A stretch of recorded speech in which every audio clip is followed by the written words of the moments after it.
The echo of the forum. The scent hits you first. Warm bread mingling with olive oil, the sharp tang of wine, and something else, something earthier.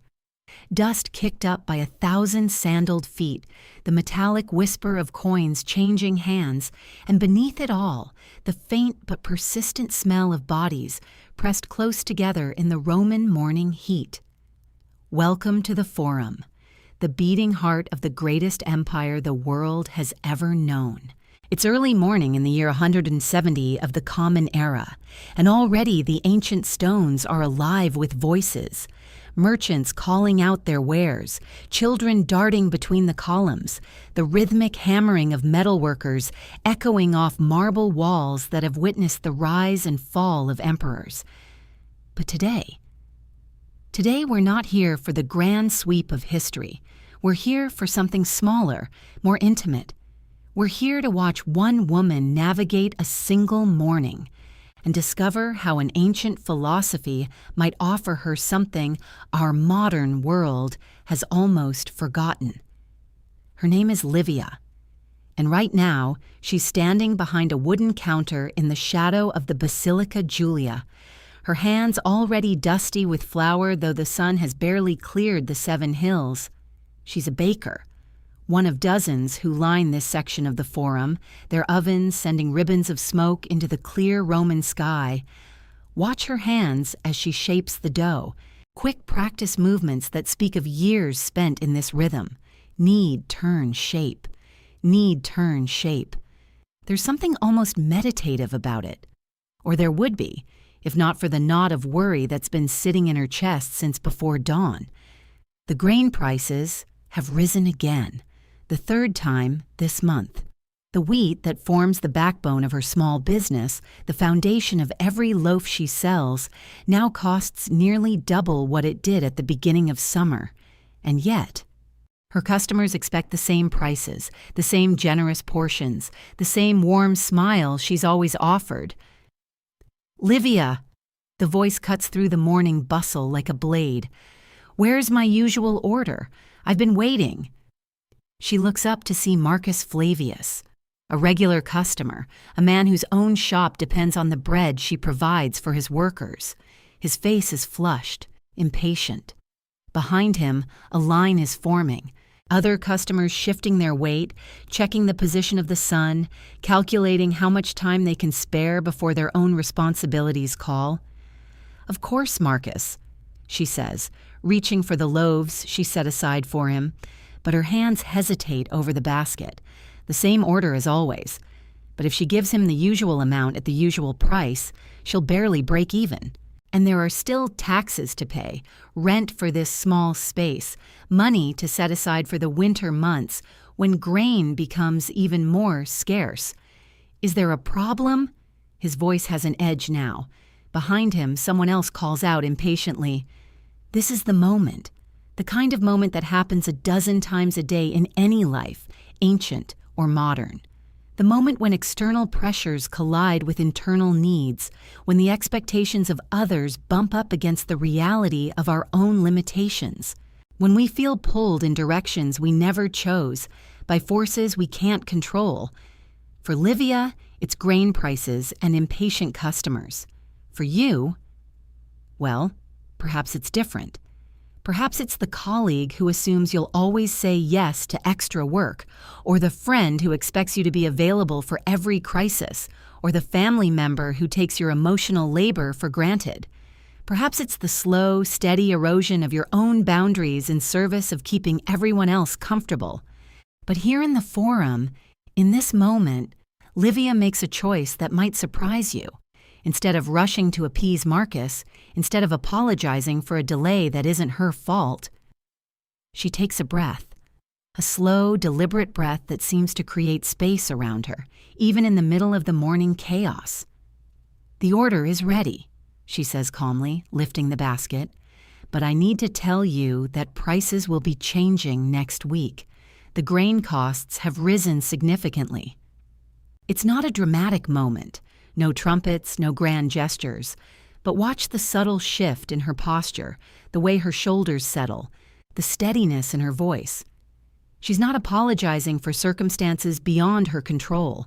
She's not absorbing his frustration as if it's her responsibility to manage his emotions along with her business. Marcus frowns, opens his mouth to argue, but something in her calm certainty stops him. He takes the basket, counts out the coins, and moves on. The line continues. The morning flows around them like water around stones. What just happened here? What allowed Livia to find that pocket of calm in the middle of external pressure? The answer lies in a philosophy that's woven itself into the very stones of this city. A way of thinking that emerged from Greek wisdom but found its fullest expression here in Rome, among people dealing with exactly these kinds of daily challenges. They call it stoicism. Though the word itself has been misunderstood in our time, it's not about suppressing emotion or accepting injustice. It's not about becoming cold or indifferent. Instead, it's about something far more subtle and powerful. The ability to distinguish between what we can control and what we cannot, and to find our peace in that distinction. The grain prices? Livia cannot control those. They're set by forces far beyond her small corner of the forum. Weather patterns that affect harvests, political decisions made in distant provinces, the complex web of trade that connects Rome to the furthest reaches of its empire. Marcus's impatience? Also beyond her control.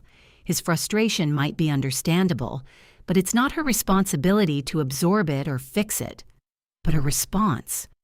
Her choice to remain calm, to state her needs clearly, to maintain her dignity while treating others with respect. That is entirely within her power.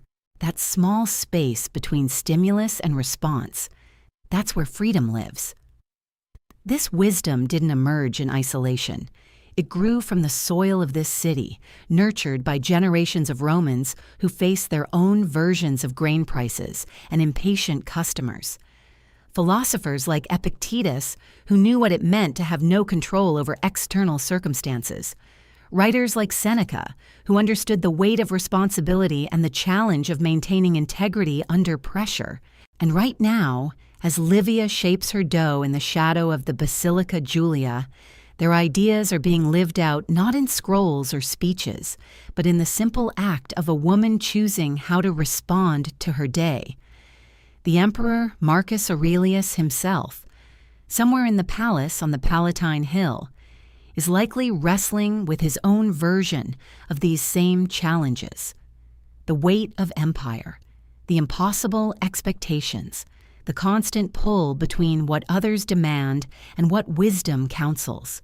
Tonight, by candlelight, he'll write in his private journal, thoughts that will survive long after the empire itself has crumbled, reminders to himself about virtue, about duty, about finding peace in the midst of external chaos.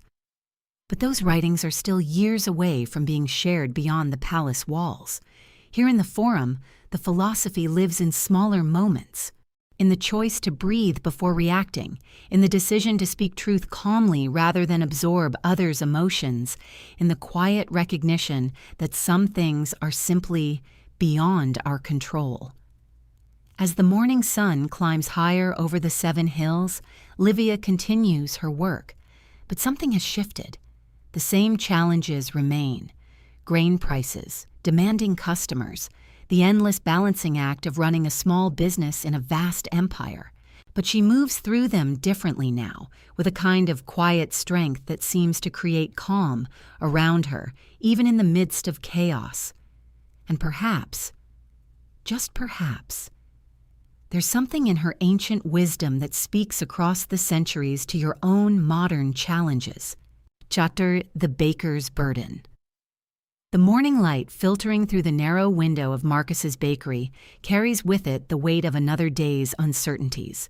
He stands before his ovens, these great stone mouths that have consumed his life's work for nearly 2 decades now, and today they seem to mock him with their endless hunger.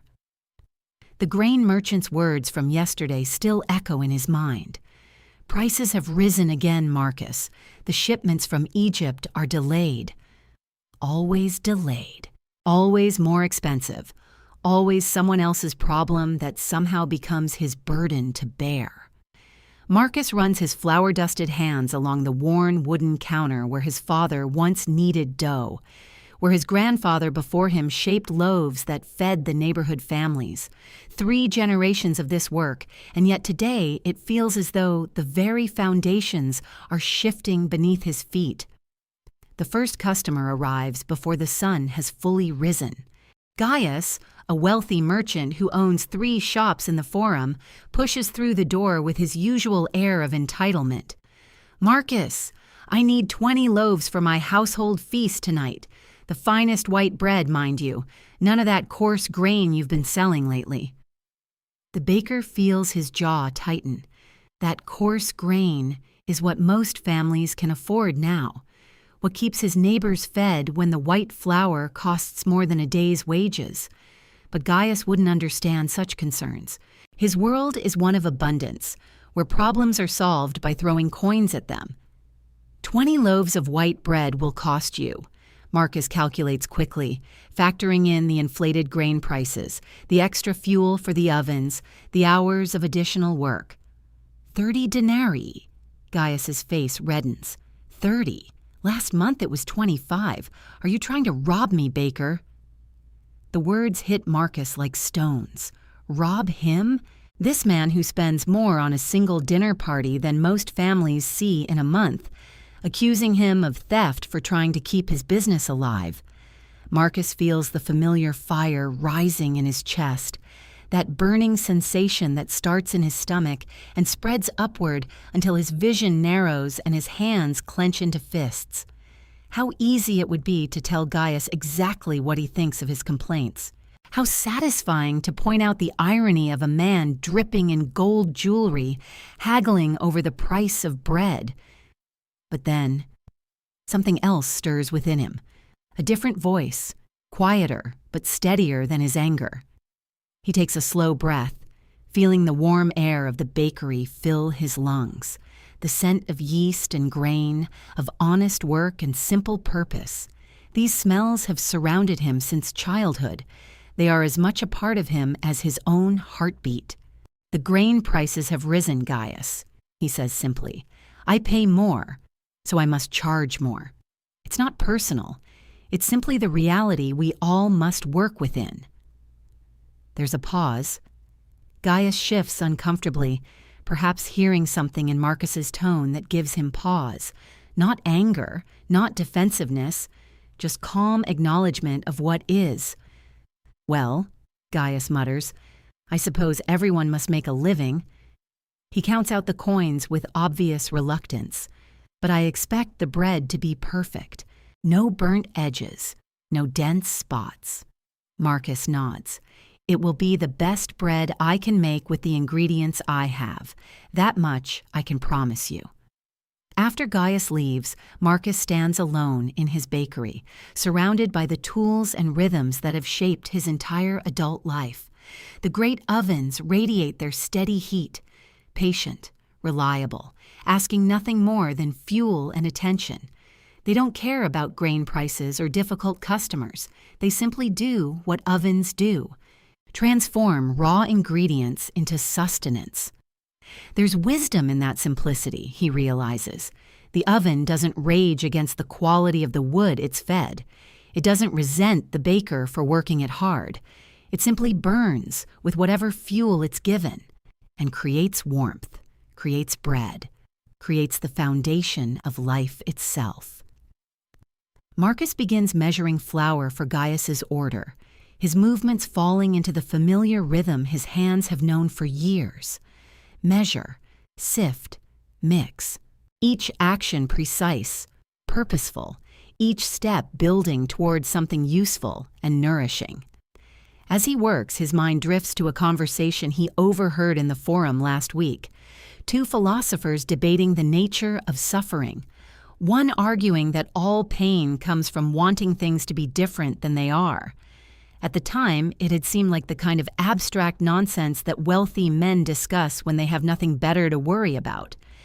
But now, with his hands deep in dough and his ovens warming the morning air, the words take on a different meaning. His anger at Gaius, his resentment toward the grain merchant, his frustration with the endless economic pressures, all of it stems from wanting his world to be different than it is. But what if? What if he could find peace within the world as it actually exists? The dough beneath his palms is real. The warmth from the ovens is real. The satisfaction of creating something useful with his own hands, that's real too. These things remain constant whether grain prices are high or low, whether customers are grateful or demanding.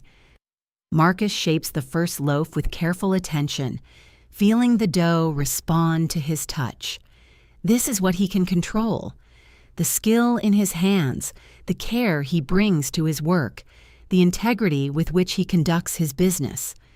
Everything else, the prices, the politics, the personalities of his customers, these things will be what they will be, regardless of how much energy he spends raging against them. The morning progresses and more customers arrive. Each interaction becomes a small test of this new understanding.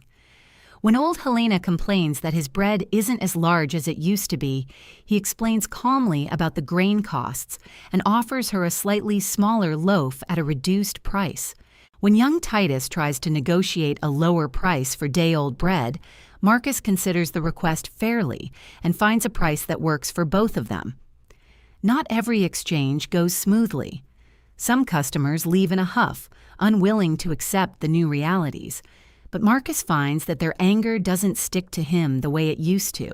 He watches their frustration with something approaching compassion, recognizing in their reactions the same struggle he faces every day. By midday, the bakery is filled with the rich aroma of baking bread. The ovens have done their work faithfully, transforming flour and water and yeast into golden loaves that will feed families throughout the neighborhood. This daily miracle, this transformation of simple ingredients into sustenance, continues regardless of the human dramas that swirl around it. Marcus wipes his hands on his apron and looks around his shop with fresh eyes. The worn counters, the flour-dusted floors, the tools passed down through generations. All of it suddenly seems not like a burden, but like a trust, a responsibility he's been given to carry forward. The work will continue tomorrow and the day after that. There will be more difficult customers, more economic pressures, more challenges he cannot control. But perhaps, just perhaps, he can meet them with the same steady patience his ovens have always shown, accepting what comes, working with what's available, and finding satisfaction in the simple act of doing good work well. The afternoon sun slants through his window, illuminating the golden loaves cooling on their racks. In this moment, surrounded by the fruits of his labor and the tools of his trade, Marcus feels something he hasn't experienced in months. A deep, quiet contentment that asks nothing more than what this moment already contains. Whispers of Wisdom, Seneca's Counsel. That evening, as the last customers drift away and Marcus begins cleaning his workspace, he notices something unusual on the marble steps of the temple across the narrow street. A figure sits there in the fading light. Not the usual merchants or citizens hurrying home, but someone who moves with the measured deliberation of deep thought. It's Gaius, the scribe who sometimes purchases bread for the household where he works. But tonight, instead of his usual quick transaction and polite nod, he remains seated on those ancient steps, a scroll unrolled across his lap, his lips moving silently as he reads. Marcus has always been curious about Gaius. There's something different about him, a stillness that seems to come from within rather than from weariness. As Marcus sweeps flour from his wooden counter, he finds himself glancing repeatedly toward those marble steps, wondering what words could hold someone so completely. When Gaius finally rises, rolling his scroll with careful reverence, Marcus makes a decision that surprises even himself. He steps outside, the evening air cool against his flour-dusted arms. "Gaius," he calls softly, a moment, if you will. The scribe turns, and in the lamplight, Marcus sees something in his expression, a kind of peace that seems almost tangible. "Marcus, good evening. Your bread today was exceptional, as always. Thank you." Marcus hesitates, then gestures toward the scroll. "Forgive my curiosity, but you seem so absorbed. What were you reading?" Gaius's face brightens with the particular joy of someone invited to share something precious. "Seneca," he says simply, his thoughts on anger, and how we might find freedom from it. Marcus feels something stir within him. Anger? Yes. Gaius settles back onto the marble steps, patting the stone beside him in invitation.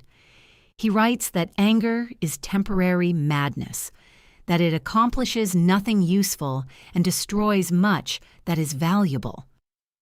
Marcus joins him on the cool marble, these steps worn smooth by countless citizens seeking the same refuge from the day's pressures.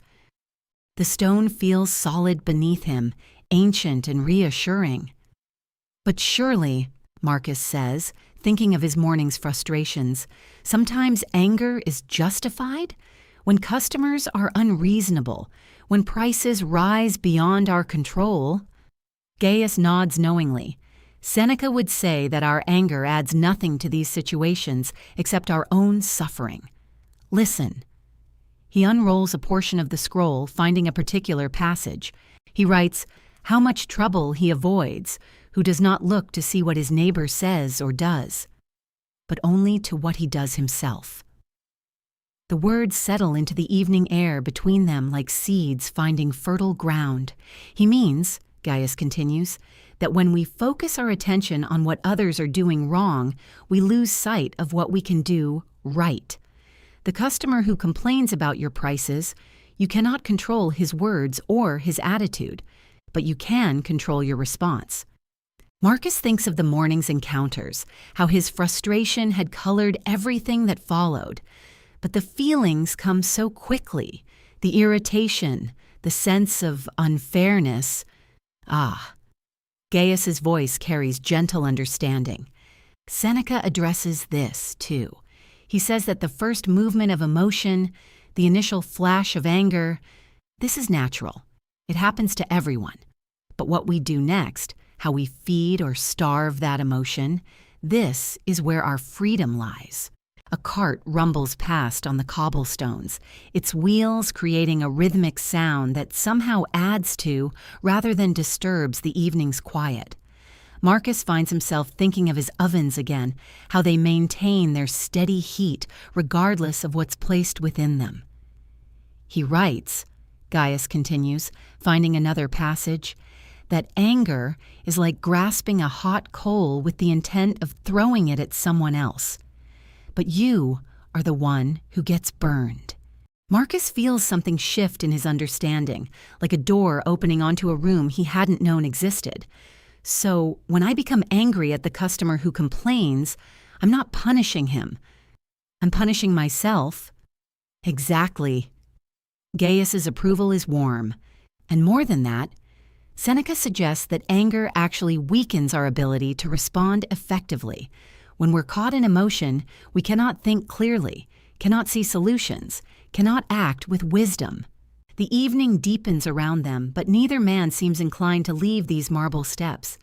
There's something about this conversation, this sharing of ancient wisdom that feels necessary, like water after a long day in the heat. But how? Marcus asks. How does one simply stop being angry? Gaius smiles, and Marcus sees in his expression the look of someone who has wrestled with this very question. Seneca offers several practices. First, he suggests we examine our anger when it arises. Ask ourselves, what exactly am I angry about? Is it truly the situation, or is it my expectation of how the situation should be different?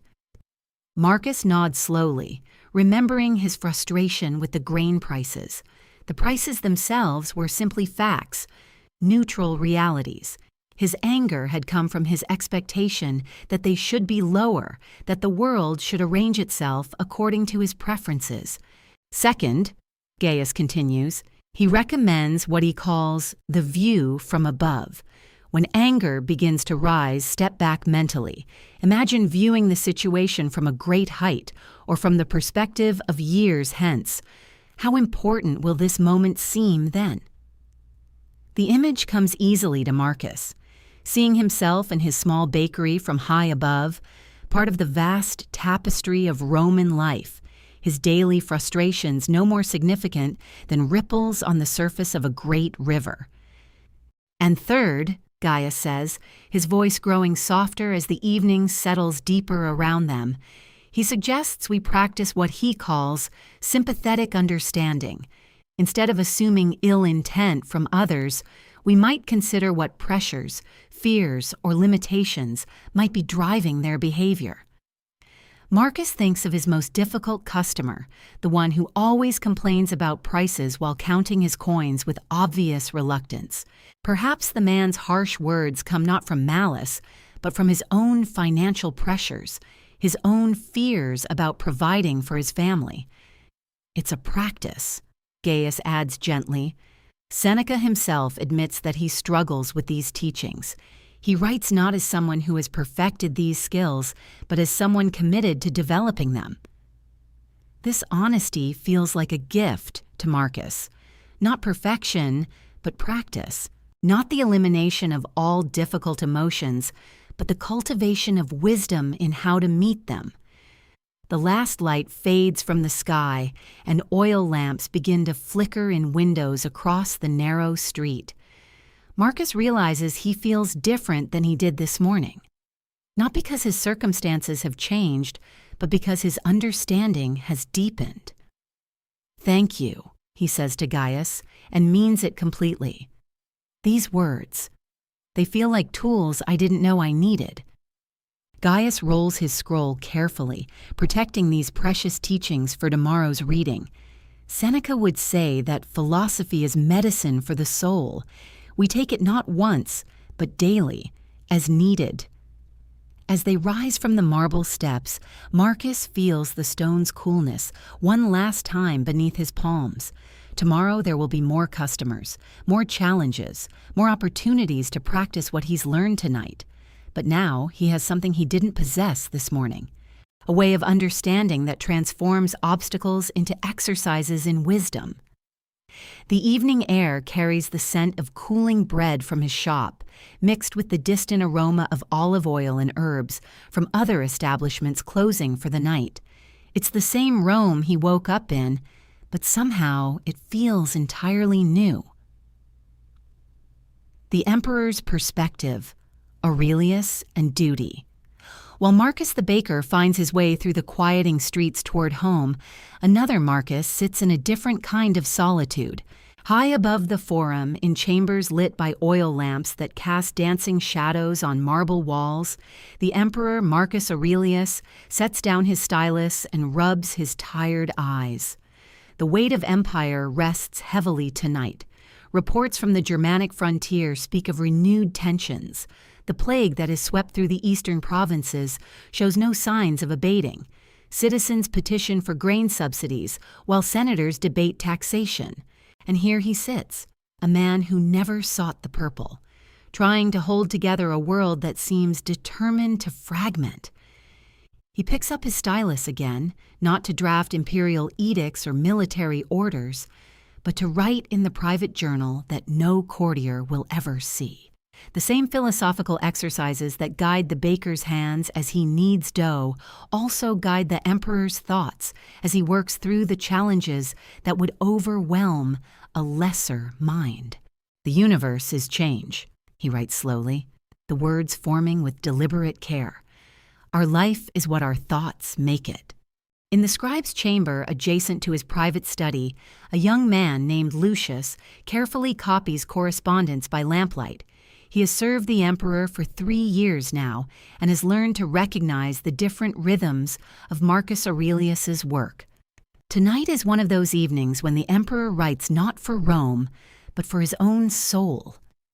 Lucius has glimpsed these private writings before, never reading them fully, but catching fragments as he organizes the emperor's desk. They are unlike any imperial documents he's ever seen. No grand proclamations or assertions of divine authority. Instead, they read like conversations with himself, reminders, encouragements, philosophical exercises written by a man trying to remain human under the crushing weight of absolute power.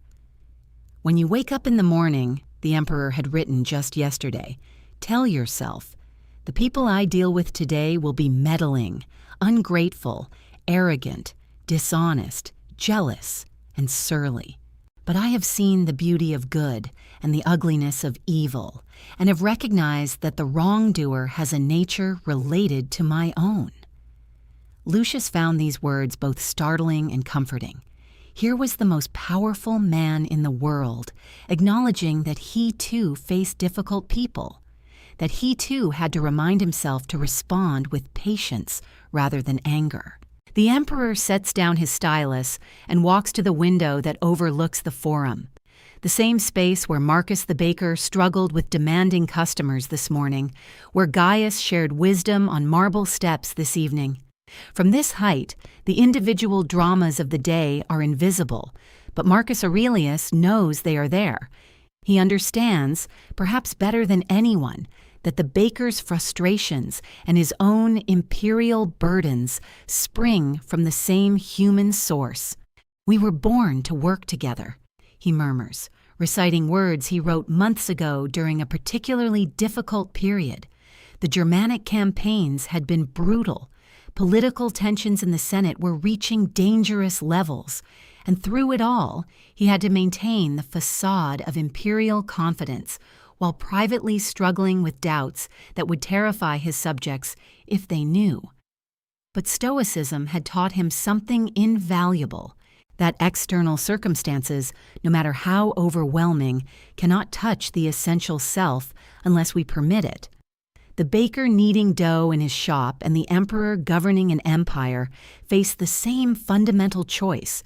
Will they allow external pressures to disturb their inner peace, or will they find that place of calm acceptance from which right action naturally flows? He returns to his desk and continues writing. Very little is needed to make a happy life. It is all within yourself, in your way of thinking.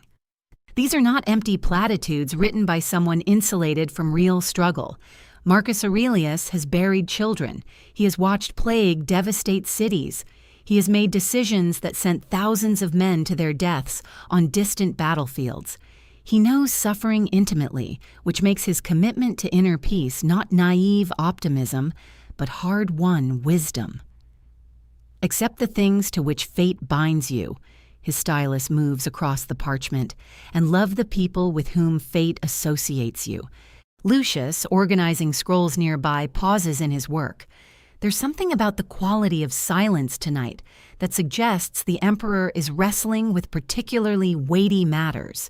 The young scribe has learned to read these moods, the way Marcus Aurelius holds his shoulders when news arrives from the frontier, the particular stillness that settles over him when making decisions that will affect millions of lives. But tonight feels different, less burdened somehow, as if the emperor is finding his way back to some fundamental truth that had been temporarily obscured by the day's complications.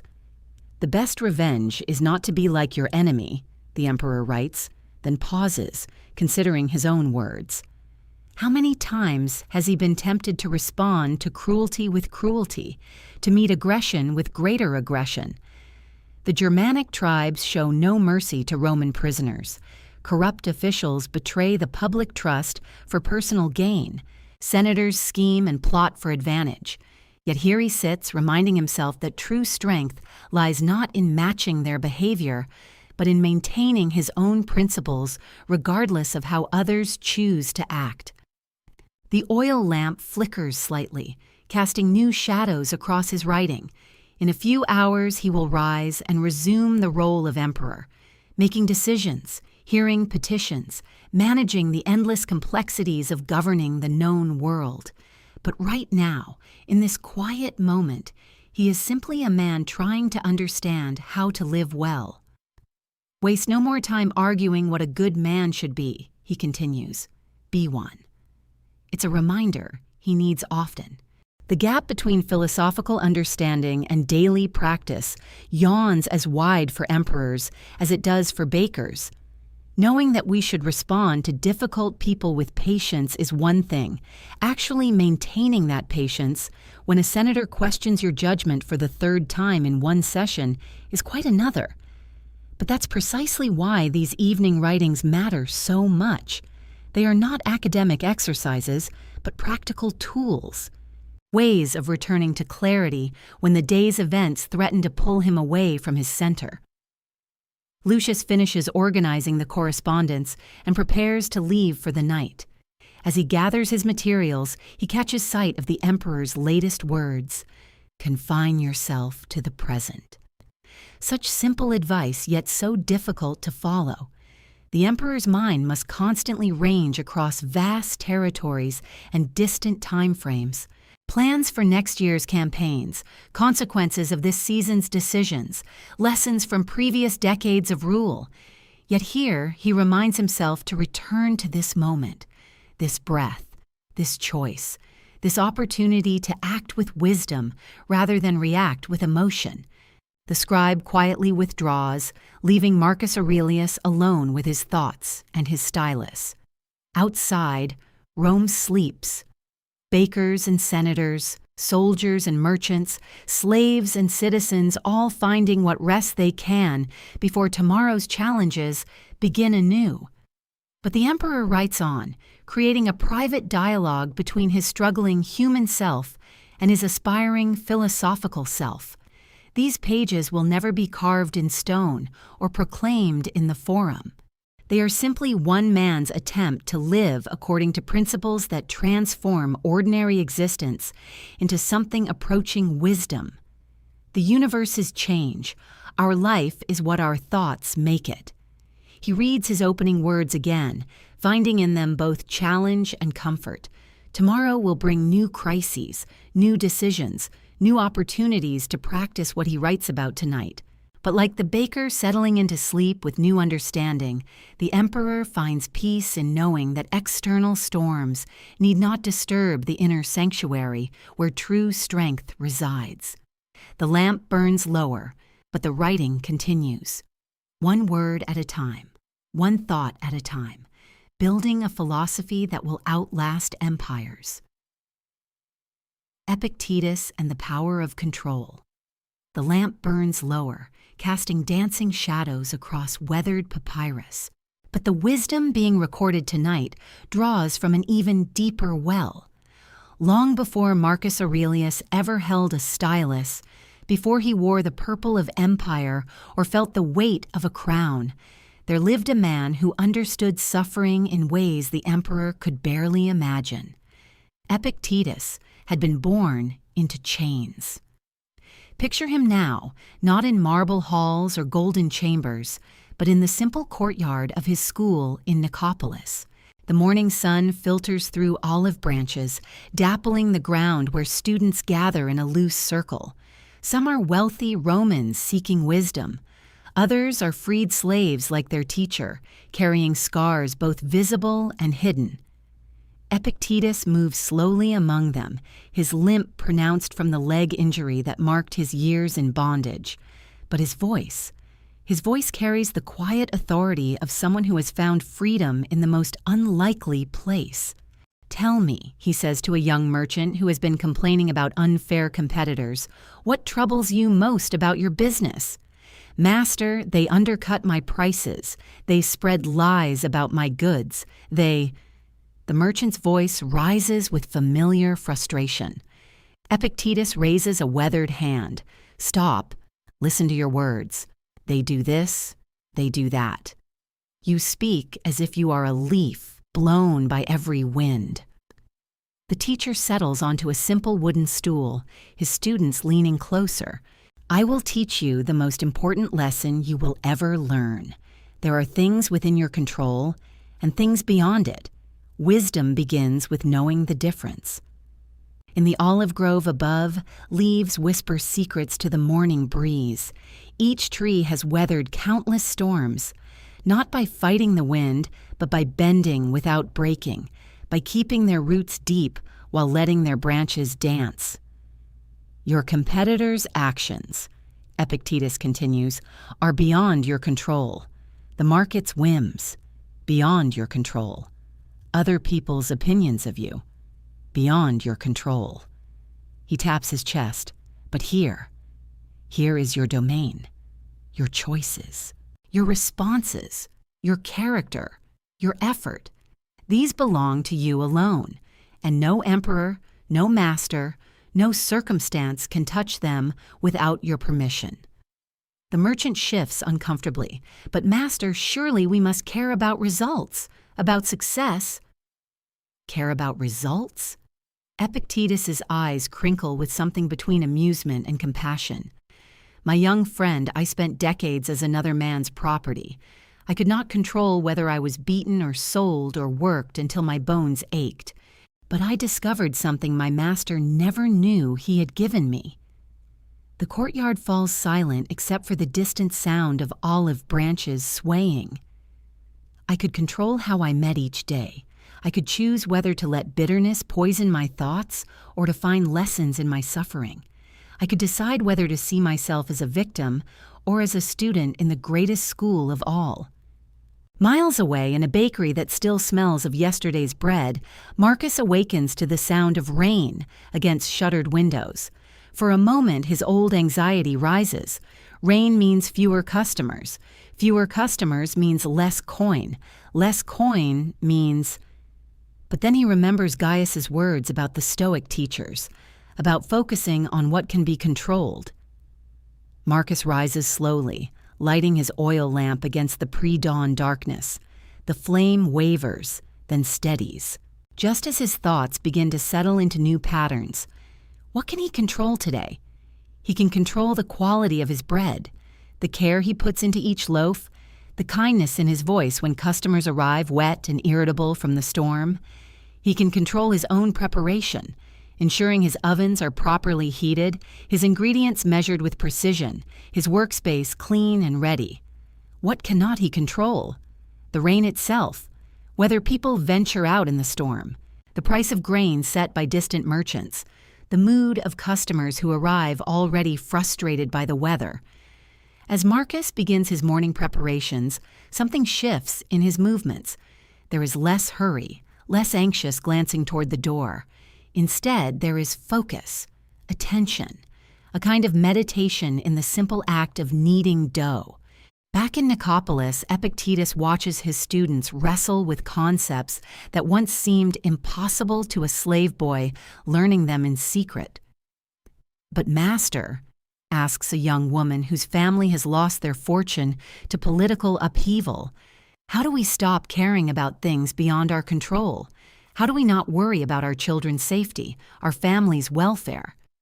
Epictetus nods slowly. This question comes from every student in one form or another. "I do not ask you to stop caring," he says gently. "Love your children, work for their welfare, but understand the difference between caring and attachment, between effort and anxiety." He gestures toward the olive trees. The farmer tends his grove with great care. He prunes, he waters, he protects the young trees from harsh winds.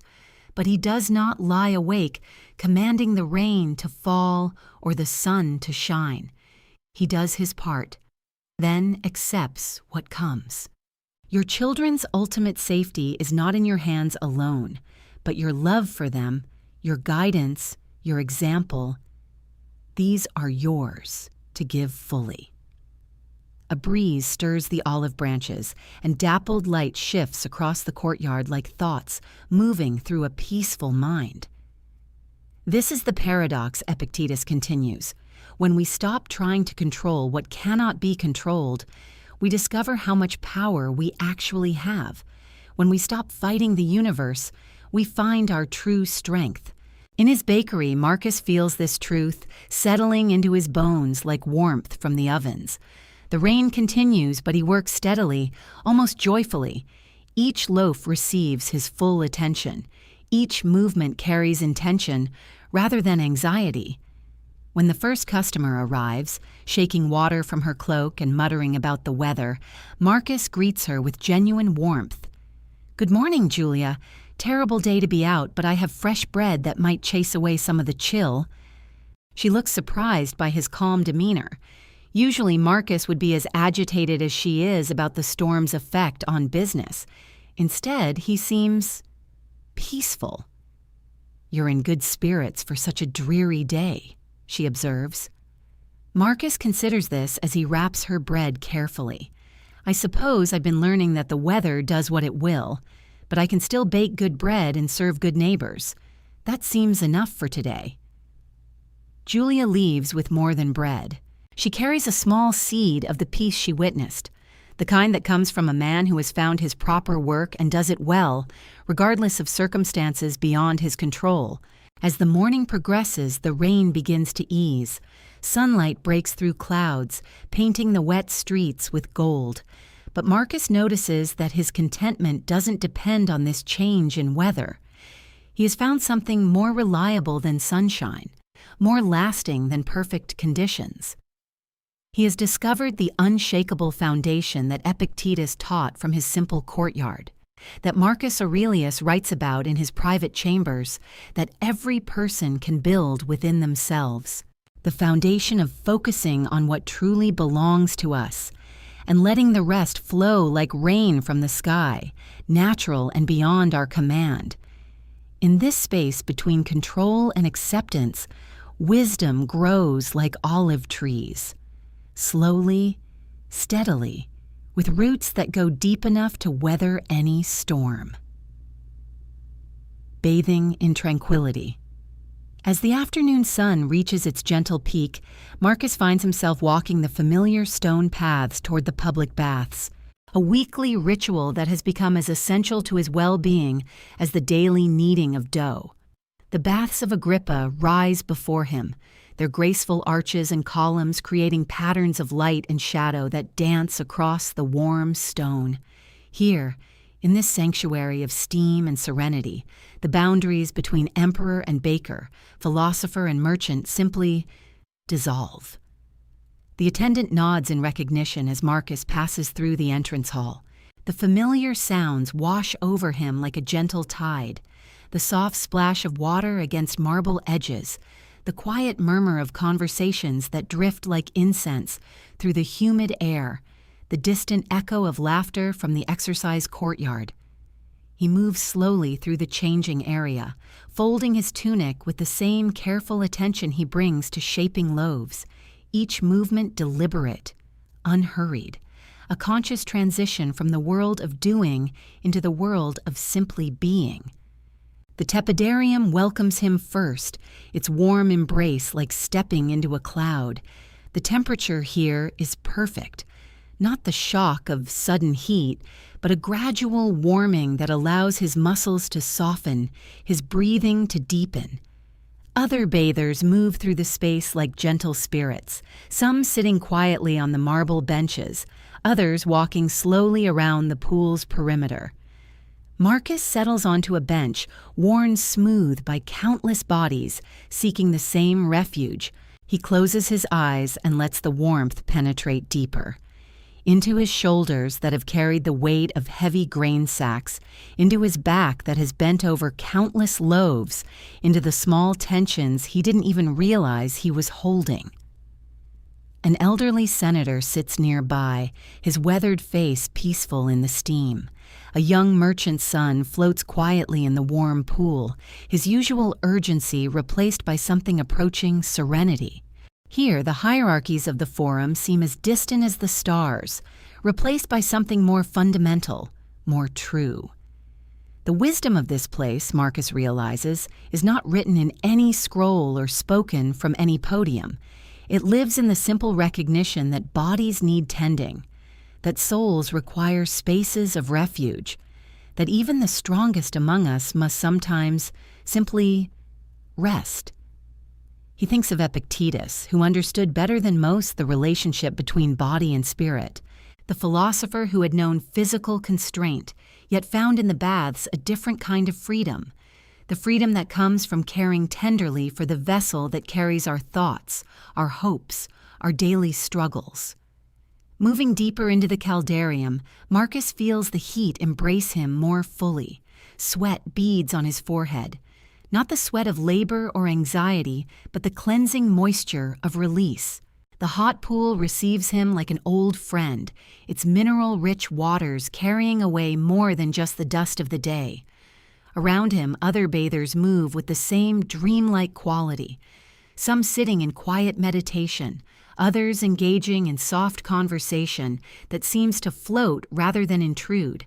The acoustics of the domed ceiling create a gentle echo that makes even whispers feel sacred.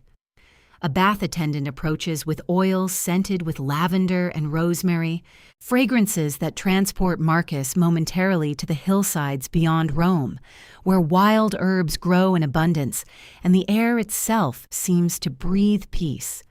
The massage that follows is not luxury, but necessity. Skilled hands working out the knots that form when we carry too much for too long. In this surrender to care, Marcus finds another layer of stoic wisdom, the recognition that accepting help, allowing ourselves to be tended, is not weakness, but wisdom. Even Marcus Aurelius, he knows, comes to places like this, seeking the same restoration, the same gentle return to balance. The cold plunge that follows is brief but transformative, a moment of sharp clarity that awakens every cell, followed by the profound relaxation that comes after. His body remembers, in this ancient rhythm of heat and cold, something primal about renewal, about the cycles that govern all life. Floating now in the final pool, Marcus lets his mind drift like steam rising from warm water.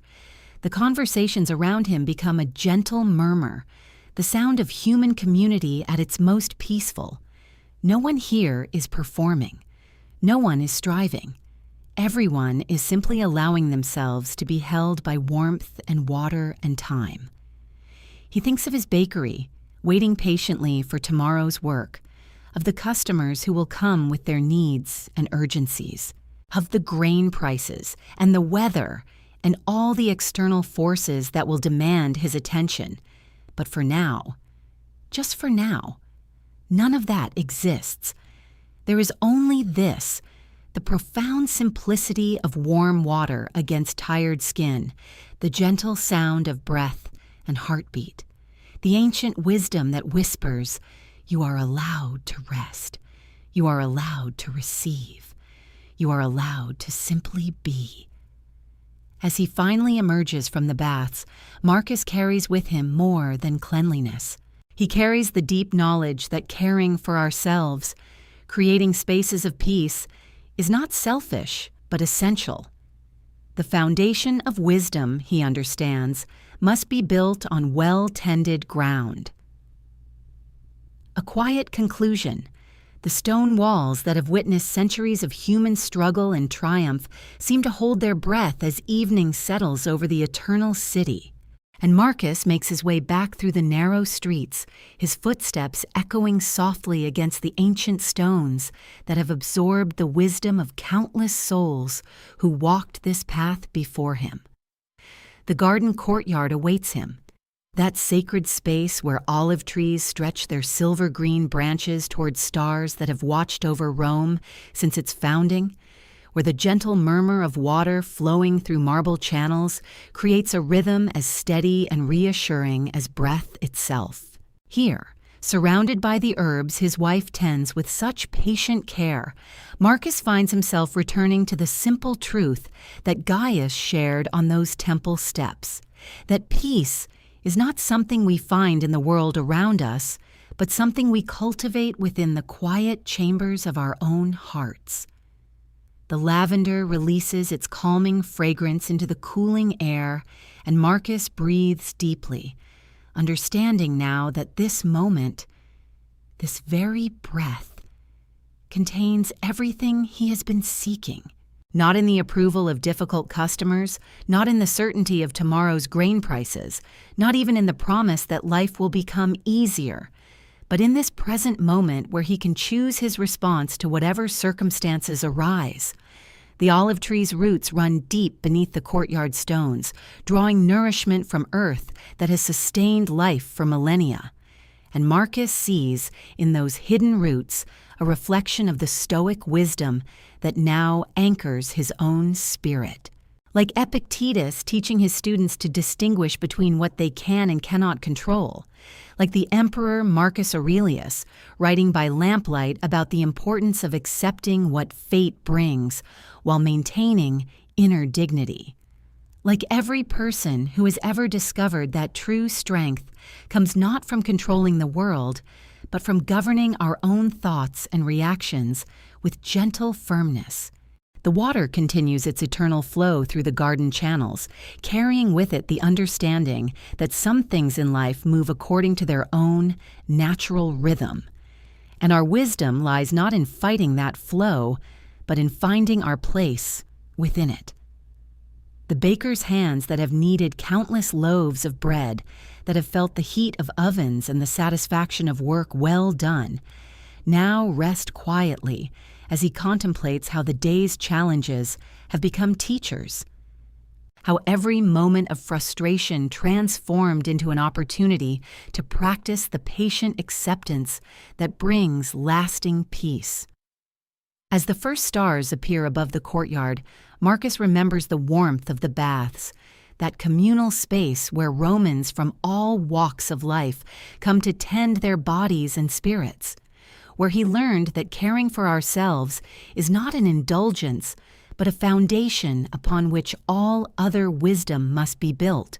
The memory of warm water and healing oils reminds him that we are allowed to receive, allowed to rest, allowed to set down the burdens we have been carrying and simply exist in the gentle space between one breath and the next. The stone walls that surround this peaceful courtyard have stood through emperors and citizens, through seasons of abundance and times of scarcity, through the countless small dramas of human life that seem so urgent in the moment, but fade into the larger story of endurance and grace. These walls hold the wisdom of ages, the understanding that every generation faces its own challenges, its own frustrations, its own opportunities to choose between reactive anger and thoughtful response. And in this quiet evening hour, as the city settles into sleep around him, Marcus feels himself becoming part of that ancient story. One more soul who discovered that happiness is not something we chase, but something we uncover by removing the layers of expectation and judgment that obscure our natural peace. The courtyard garden breathes around him, alive with the gentle presence of growing things that know instinctively how to bend without breaking, how to accept both sunshine and storm as necessary parts of their journey toward the light. The olive branches move softly in the evening breeze, their leaves catching starlight like whispered prayers, and Marcus understands that this moment, this breath, this choice to rest in acceptance rather than struggle against what cannot be changed, connects him to every person who has ever sought wisdom in the midst of an uncertain world. The stone walls stand eternal and patient. The garden grows in its own quiet rhythm. The water flows according to laws older than memory. And within this sanctuary of ancient peace, Marcus closes his eyes and feels his own spirit settling into the deep calm that comes when we finally stop fighting the current of life and allow ourselves to float, supported by the understanding that we are exactly where we need to be, breathing exactly the breath we need to breathe, held by the same forces that have sustained seekers and sages for thousands of years, carried gently toward sleep by the timeless wisdom that whispers, "We are enough. We have done enough. We can rest now in the perfect completeness of this eternal, peaceful, ever-present moment."